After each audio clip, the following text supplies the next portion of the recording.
We've only been using cell phones regularly in this country since 1996. And that's important because research takes time. It can take decades to actually get answers. So when you hear that we know that they're 100% safe, we actually don't know.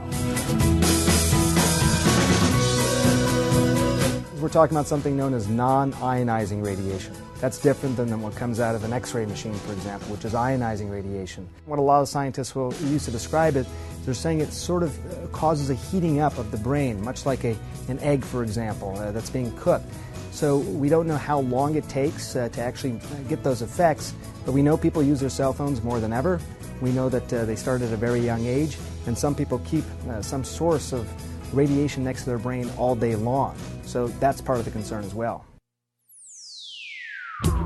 Most people, including myself, don't always read the inserts that come with devices. But if you were to, on a BlackBerry Bold, for example, you'd find that it actually tells you in the manual to keep this about an inch, 0.98 inches away from your head. I don't know how many people talk on the phone like this, but that's essentially what they're asking you to do. With an iPhone, for example, it's 5/8 of an inch. So if you read those manuals closely, you'll see that that's what they're asking you to do, and it's also part of the reason that they give you earpieces to wear instead of holding the phone to your ear.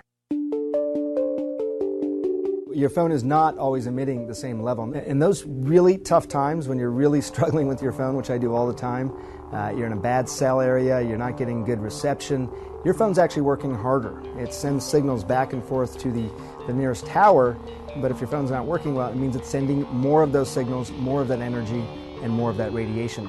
Those are good times to put the phone away. It does appear that children's brains are more vulnerable. Their skulls are just thinner. So when you talk about the radiation, it's easier to get through because of those thin skulls.